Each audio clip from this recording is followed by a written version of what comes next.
Bienvenue, bonjour à toutes et à tous et merci d'être au rendez-vous de ce numéro de votre émission Convainc-moi. Les promoteurs, la promotion, j'allais dire, de l'entrepreneuriat tombe bien sous le sens dans cette dynamique ambiante et face à la précarité de l'emploi ici comme ailleurs.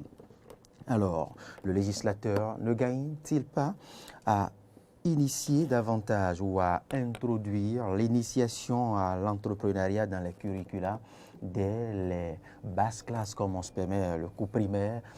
La question reste posée, mais pour y arriver, comment s'y prendre? Ce sont là les deux grosses questions que nous aurons à soumettre, auxquelles nous aurons à soumettre M. René Maolinkonto ce beau matin à travers la thématique que voici, les implications de l'éducation du type dual dans le développement de l'entrepreneuriat des jeunes. Les implications de l'éducation du type dual dans le développement de l'entrepreneuriat des jeunes. Monsieur Maolinkonto, bonjour. Bonjour, monsieur le journaliste. Et bienvenue sur ce plateau. C'est moi. Alors, je le disais, cela n'est plus à repréciser l'importance de l'entrepreneuriat de nos jours.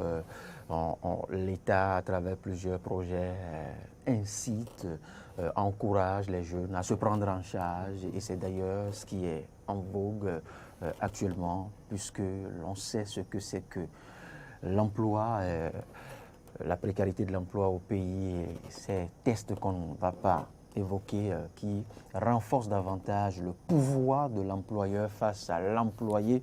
C'est dit, quelle chance, combien minimes sont les chances de l'employé, désormais du travailleur, face à son responsable. Alors, la grosse solution, la solution toute trouvée est de s'auto-employer. Et pour y arriver, il faut y avoir les bribes de l'entrepreneuriat. Il n'y a pas d'entrepreneur qui naisse ni l'eau.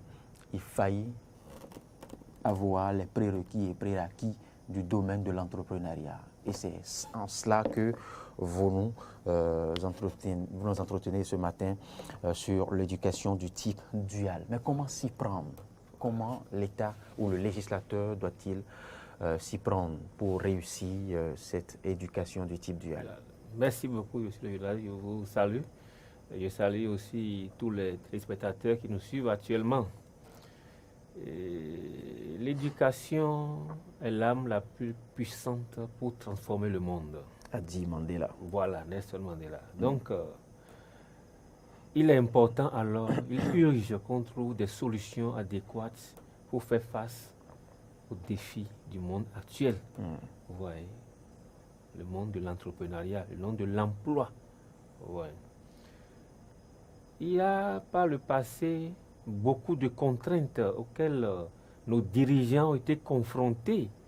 Vous voyez, les insuffisances des places, il n'y a plus de places disponibles dans l'administration. Et il faut alors inciter la jeunesse, les nouveaux diplômés à développer d'autres compétences. Ah oui. L'autre chose, il y a notre système éducatif qui doit connaître un toilettage pour vraiment adapter les formations à l'emploi. Ouais. Et les dirigeants qui arrivent au pouvoir, si je prends l'aide du général Mathieu Kérékou, qui disait les intellectuels béninois sont tarés. Vous voyez, tout ça passe. Et tout récemment, on a appris. Ce qui ne manque pas de sens. Voilà, on a appris des aides de compétences. Donc, qu'est-ce qui amène tous ces mots? Vous voyez?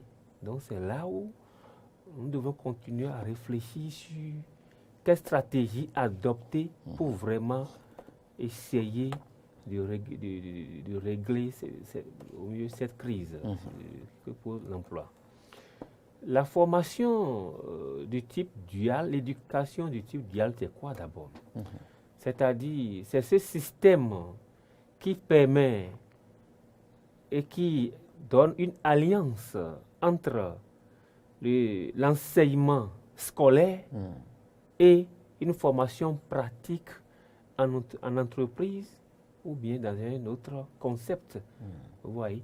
Donc, au même moment que l'élève, l'étudiant en train d'étudier, est en train de suivre un cursus scolaire, au même moment, il doit être en train de suivre une autre formation pratique. Puisque quand on voit le concept avec lequel tous les projets, programmes, tous les gouvernants, les agences d'emploi au Bénin incitent les étudiants, la jeunesse à aller vers l'emploi, ce n'est pas l'idéal. Ouais, on laisse les jeunes finir leur cursus scolaire, d'abord universitaire dans leur domaine, sans même souffler un mot d'entrepreneuriat. Et c'est à la fin qu'on dit maintenant, bon, maintenant il faut élaborer un projet. Que subitement, on veut voilà, fabriquer l'entrepreneur. Du jour au lendemain, très bien. On veut fabriquer un entrepreneur du jour au lendemain. On vous dit, allez monter un projet, on va vous financer. C'est pour ça que vous allez constater que par le passé, beaucoup de ces programmes de financement d'entrepreneuriat ont échoué. Bon, les jeunes n'ont plus l'argent, ils ont disparu, ils n'ont plus l'argent, ils sont allés se marier avec. Donc, parce qu'ils n'ont pas compris. Parce qu'ils n'en savent rien. Ils ne savent rien, ils n'ont pas compris. Il a fait autre chose, on lui a jamais parlé de ça, il finit juste, on dit ces projets. Parce que l'oncle est haut placé. Voilà, il y a un fonds, il y a un financement, et puis bon, monter les projets, on va voir les spécialistes, on monte les projets en leur nom, ils vont te poser l'argent, sort, ils disparaissent avec.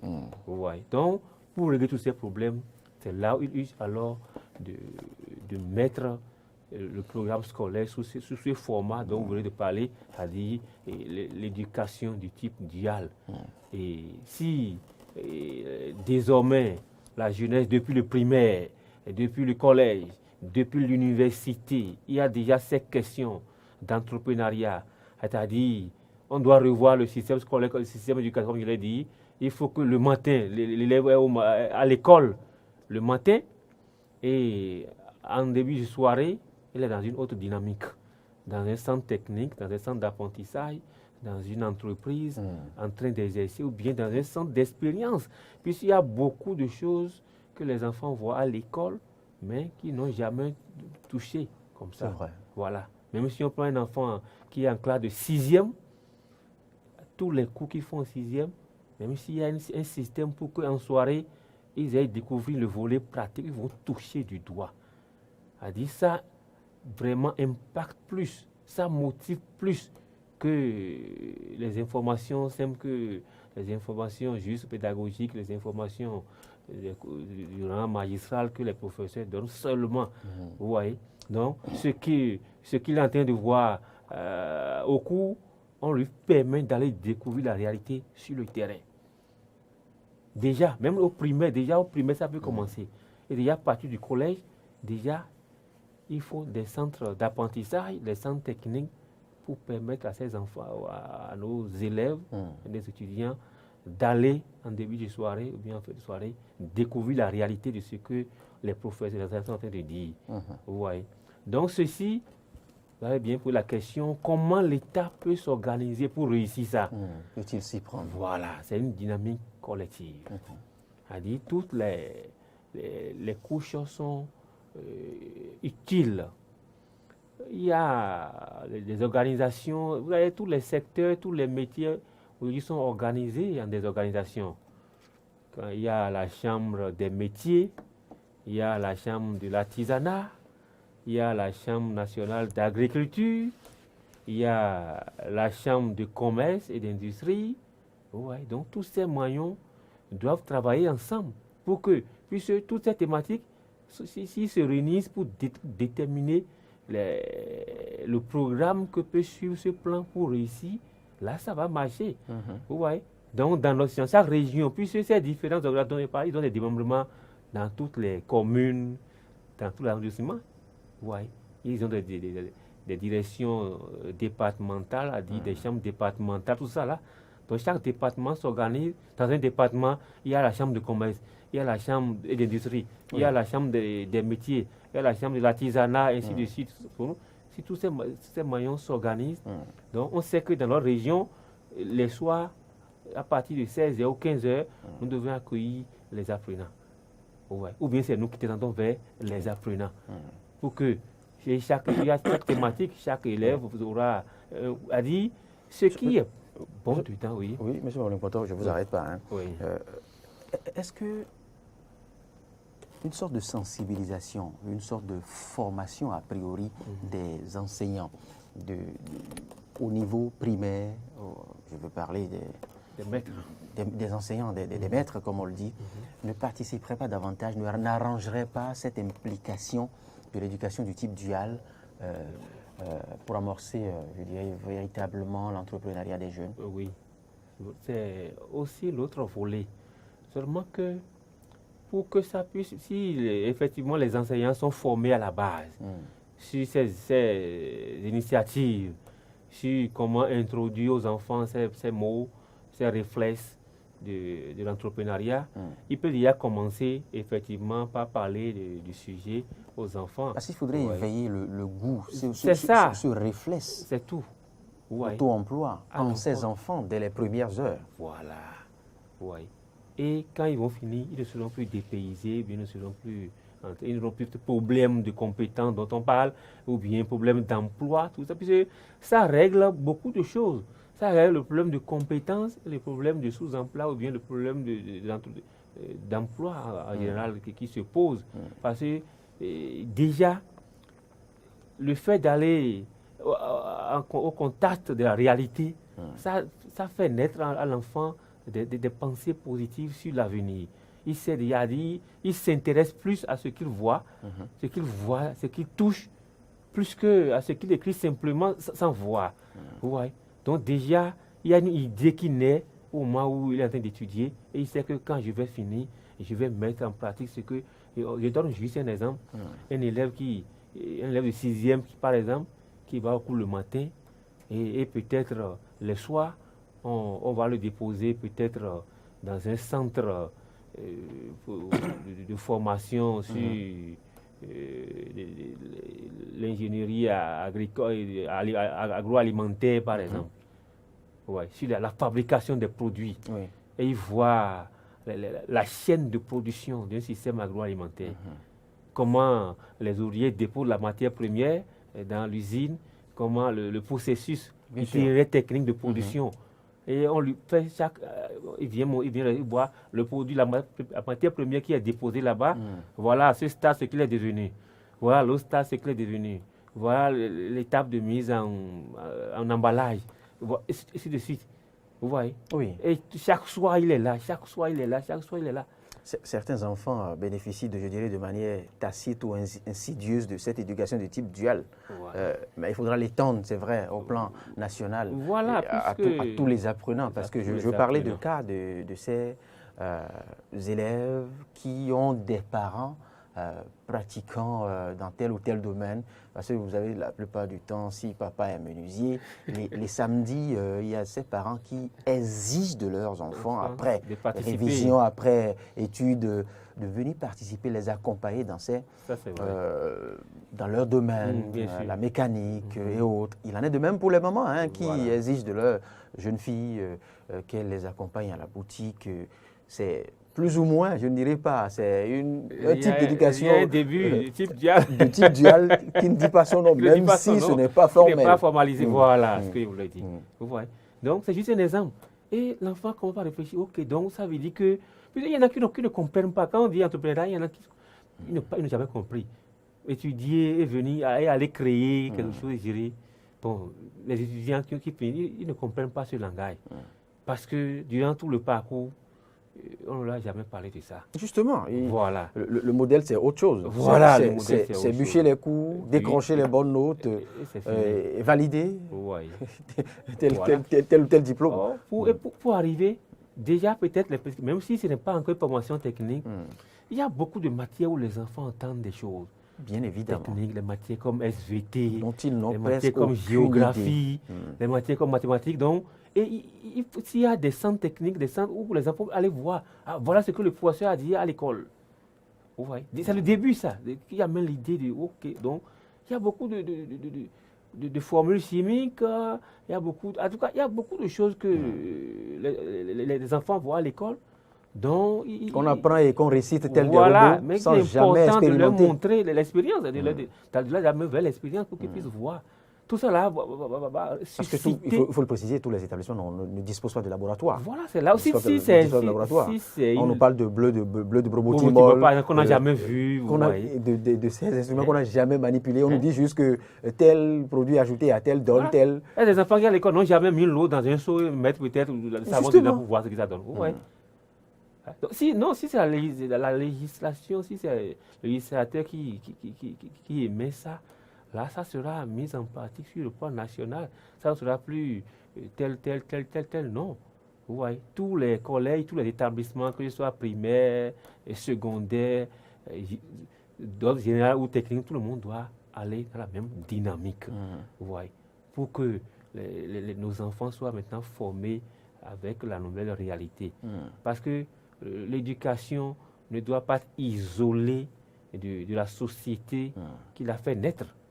Ah oui. Oui, c'est l'erreur que nous sommes en train de faire. Nous sommes dans une société, on connaît les réalités. C'est la société qui a de l'éducation. Maintenant, on veut former toujours en déphasage de la société actuelle, en déphasage de l'exigence de la société actuelle. C'est ça qui joue. C'est pour ça qu'à la fin, on met les programmes. Et les programmes, ça ne prend pas. Si je salue votre thème, parce que tous les plans d'entrepreneuriat, ça ne prend pas tel que.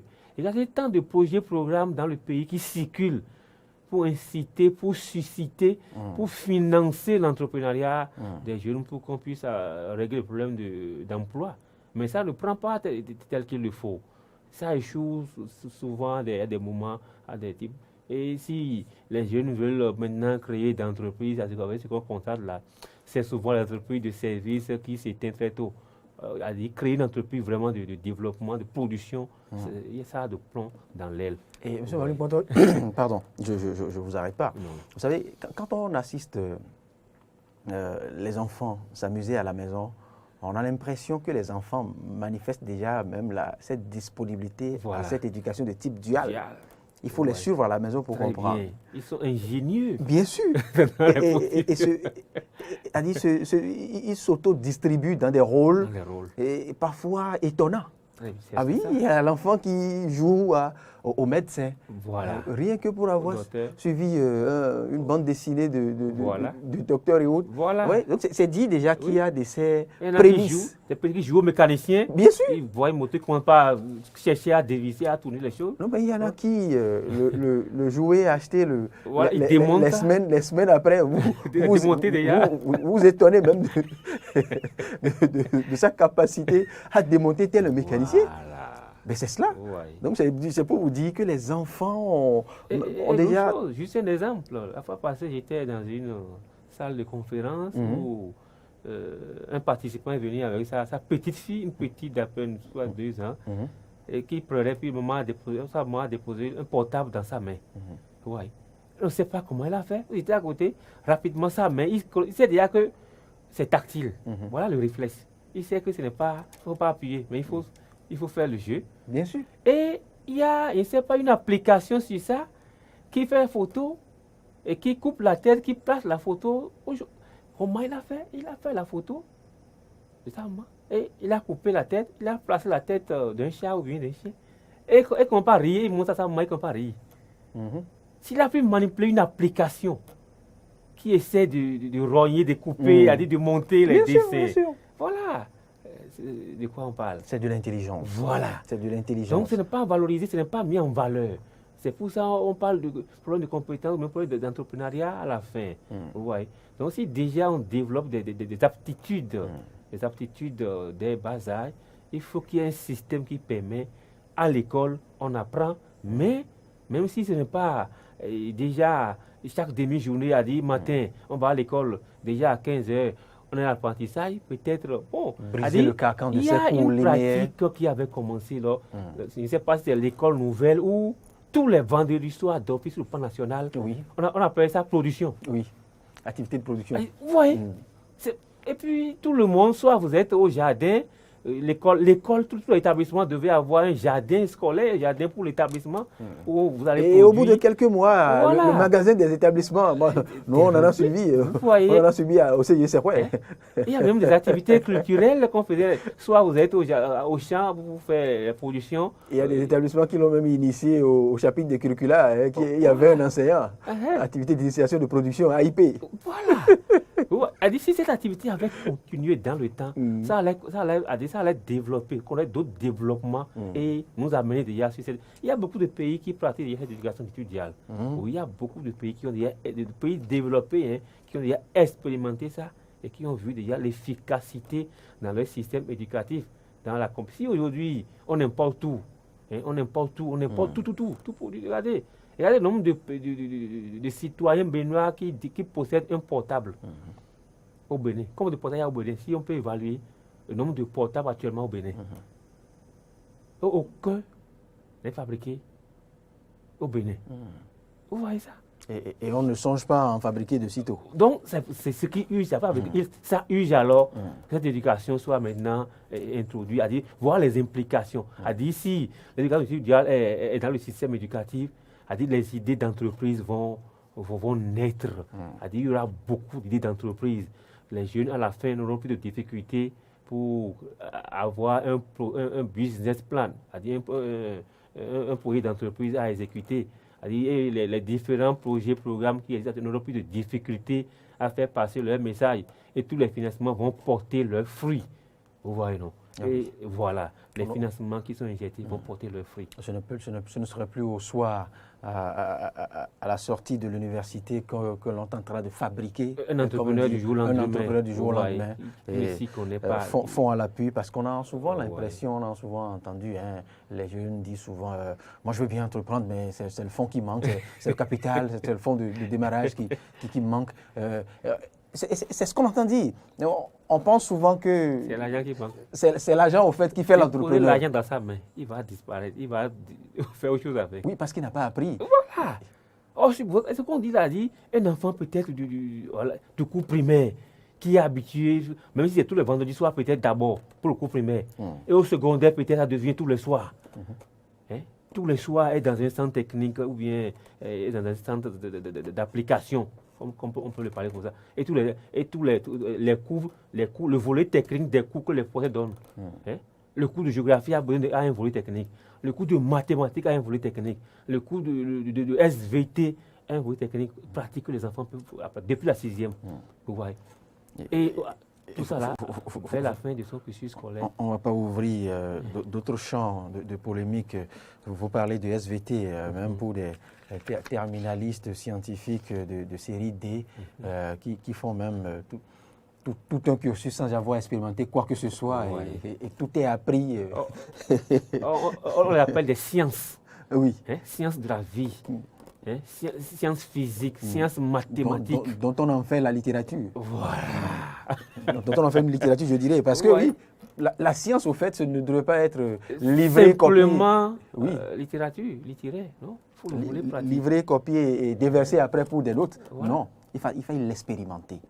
Pour donner un exemple, il y a une activité de journée porte ouverte que la SECNA a organisée il y a quelques années, à peine 1 an ou 2 ans, où beaucoup d'établissements ont amené leurs enfants en sortie pédagogique. Mais il y a eu beaucoup d'idées de projets, beaucoup de motivations que certains ont développées, ceux qui sont dans les filières techniques, les filières scientifiques, du fait d'aller voir avec leurs yeux les découvertes scientifiques et technologiques qui sont dans leur secteur.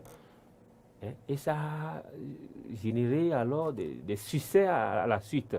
C'est passé par ils ne savaient pas, ils n'ont jamais vu, ils n'ont jamais été au parfum de ça. C'est pour ça qu'ils n'ont pas compris que tout ça était possible dans leur filière. Donc l'éducation étudiale est très urgente et très importante pour notre système éducatif. Si vraiment nous voulons développer ce concept d'entrepreneuriat dont tous les gouvernants sont porteurs pour leurs projets, pour leur programme de développement. Vous avez dit, M. Irénée Maouli Mponto, il reste maintenant aux législateurs de de vous entendre. Voilà.